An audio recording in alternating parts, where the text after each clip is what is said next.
രാഷ്ട്രീയമായിട്ടും ജാതീയമായിട്ടും ഒക്കെ അതെ അധിക്ഷേപിച്ചു. കൃഷ്ണകുമാറും പറഞ്ഞു, തീയേം പറഞ്ഞു, തീയയുടെ അമ്മയും പറഞ്ഞു. കാറ് കയറ്റിയിട്ട് നീ മുക്കുവത്തിയാ നിന്റെ ഭർത്താവ്. ഞാൻ പറഞ്ഞു ഞാൻ ഹിന്ദു ആണെന്ന് പറഞ്ഞു. അപ്പൊ നീ ഏത് ഹിന്ദു എന്നാണ് എന്റെ അടുത്ത് ചോദിച്ചത്.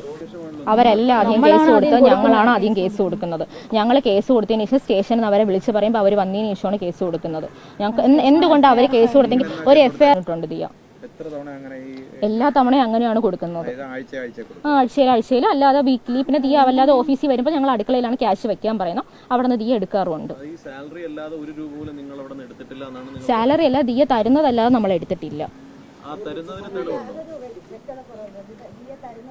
ദിയ നമുക്കൊരു ഇൻക്രിമെന്റ് പോലെ നമുക്ക് തരുമായിരുന്നു ക്യാഷ്. ഒരു 5,000 10,000 അങ്ങനെ നമുക്ക് കിട്ടുമായിരുന്നു. ഇപ്പോഴും ഗൂഗിൾ പേ അല്ല, എന്നുവെച്ചാൽ നമ്മുടെ അക്കൗണ്ടിലല്ലേ ക്യാഷ് വരുന്നത്. അപ്പൊ നമ്മൾ ടോട്ടൽ പറയുമ്പോൾ ഇത്ര പോയിട്ട് ബാക്കി കൊണ്ടുവന്നാൽ മതി, അങ്ങനത്തെ ഒരു ക്യാഷാണ് പറയുന്നത്. പുള്ളിക്കാരിക്ക് കണക്കൊന്നും ഉണ്ടാവാൻ ചാൻസ് ഇല്ല.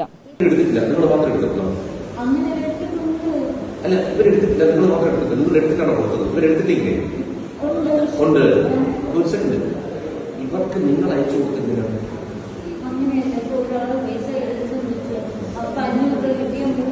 അതല്ല അവിടെ എടുത്ത പൈസ ഇരിക്കട്ടെ. പിന്നെ നിങ്ങൾ ഈ അക്കൗണ്ട് വഴി ട്രാൻസ്ഫർ ചെയ്ത പൈസ ഇല്ലേ,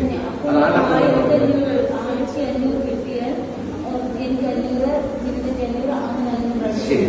നിങ്ങൾക്ക് ഏകദേശം ധാരണയില്ല അല്ലേ? 3 ലക്ഷം വരെ ഓർമ്മയുള്ളൂ. ഒരു 10-15 ലക്ഷം എടുത്തിട്ടുണ്ടെങ്കിലും റെക്കോർഡ് എന്ത് ചെയ്യുന്നത് അല്ലാതെ ഒരു സംസാരിക്കുകയായിരിക്കും. വന്നാലെത്തിയും പ്രകാരം വന്നാൽ നിങ്ങളെത്തിയും.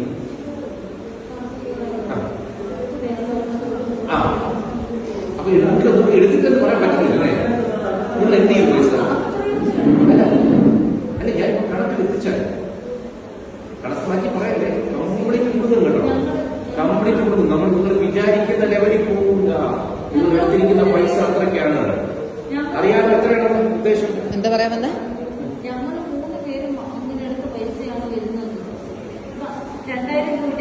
അത് മനസ്സിലായി.